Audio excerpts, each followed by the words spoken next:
How you doing, Trench?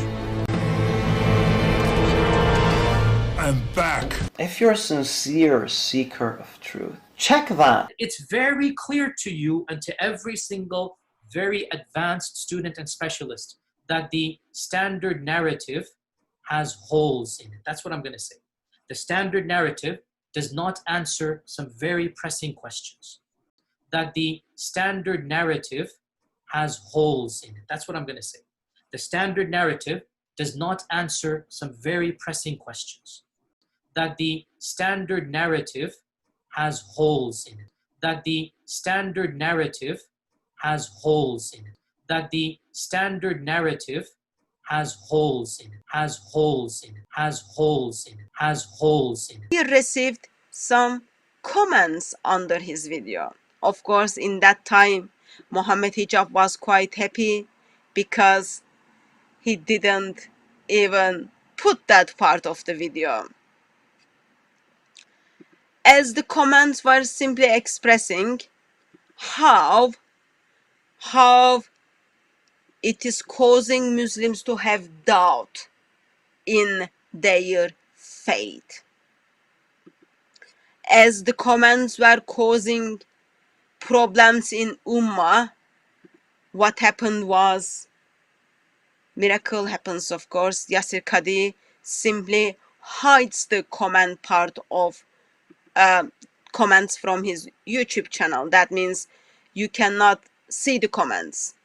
Therefore, even though Muslims says it is causing me to have doubts, then you pretend actually no, it is not causing anyone to have any doubts or anything, because it is already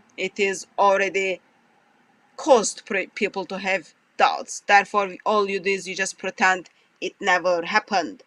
First, comments are being removed because they expressed the doubt in the faith of people, and then time went on, whole video is being taken out.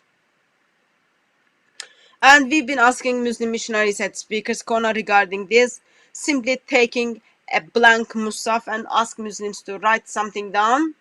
You get bullied, mocked, made fun of, and they simply run away. So, it's not that I have doubts. I am confident that Quran has not been preserved. Historical account and traditional account tells us. Muhammad confirms us. Abu Bakr confirms us. Ubay bin Ka'b confirms. Ibn Masud confirms. Uthman confirms. Aisha confirms. Quran has not been perfectly preserved.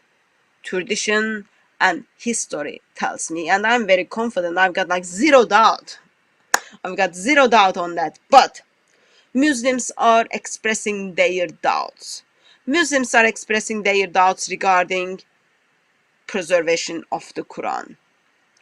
And Muslim missionaries are making videos after videos after videos to simply handle the doubts. Apparently, no one was able to give any proper answer to what are those different Arabic Qurans, what is this ahruf, what is this mess in the Quran, what kind of hole is this, black hole, Swiss cheese hole. Even you can make that as a fun, but Muslim missionaries after Muslim missionaries try to kind of justify what's happening, and finally, Mohammed Hijab decides to justify the doubts and talks about the interview which he made caused people to have doubts, and he simply answers their doubts. Yes, that's fine.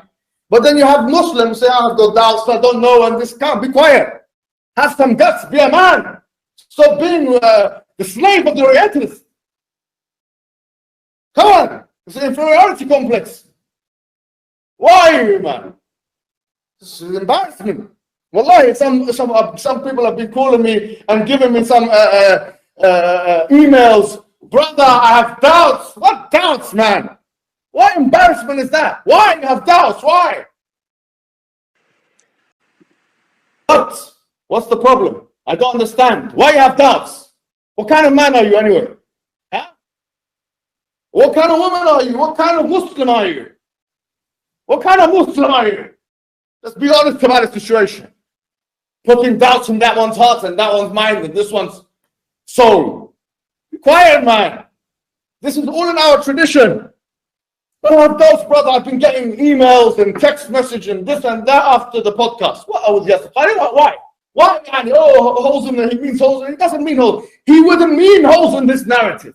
He wouldn't mean holes in this narrative. When he said the standard narrative has holes in it, he wouldn't mean holes. Why did Sheikh Yasir Qadi say that there were holes in the standard narrative? He made a mistake by saying that. He shouldn't have said this. He was talking to me as if he should, like we were in the classroom talking about the Qur'an's views. He told me that. Yeah, he made a mistake, and the way Sheikh Yasir Qadi made a mistake, to fix that mistake is just pretending it never happened. He made a mistake. The way I, as Mohammed Hijab, I needed to fix that mistake. It was just poor choice of the words. What I did, I took that part out of my video. Why? Because I knew it is gonna cause you to have doubts of what he's saying, but it really angers me. Yeah, it really angers me that there are some Muslims actually losing faith. Meaning, why is everyone so hung up on what happens about Yasir Qadi? Sorry, if Yasir Qadi jumps off a cliff, we're going to jump off a cliff. If Yasir Qadi commits suicide, we're going to commit suicide. If Yasir Qadi, he did this, we're going to do that with him. And if Yasir Qadi become apostate, we're going to become apostates. There are big scholars that became disbelievers, ex-Muslims and apostates. Does that mean when those become ex-Muslims and apostates that we're going to... Religious switching is a part of human life. I'm not saying Yasir Qadi is going to fit into that. But what I'm saying is, why are people so hung up, with all due respect, about what people think? So what Yasir Qadi said, there's holes in the standard narrative, that's all I'm going to say. That's what he said. If you bring something else, what he said in his emails, and this is not my business, what he said in his emails, and what he meant is decontextualized. I'm sorry, I can't comment on that. But that's that, Khalas. You stop being like obsessed celebrity, obsessive personalities, with all due respect. Who cares what Yasir Qadi said? Why he cares so much? Why? Doesn't matter what he said, to be honest, with all due respect. It angers Muslim missionaries as people email in to tell them they are losing their faith, they are expressing their doubts. It angers Muslim missionaries that the standard narrative has holes in it. That's what I'm going to say. The standard narrative does not answer some very pressing questions. That the standard narrative has holes in it. That the standard narrative has holes in it. That the standard narrative has holes in it, has holes in it, has holes in it, has holes in it, holes. It's very clear to you and to every single very advanced student and specialist that the standard narrative has holes in it. That's what I'm going to say. The standard narrative does not answer some very pressing questions. Holes.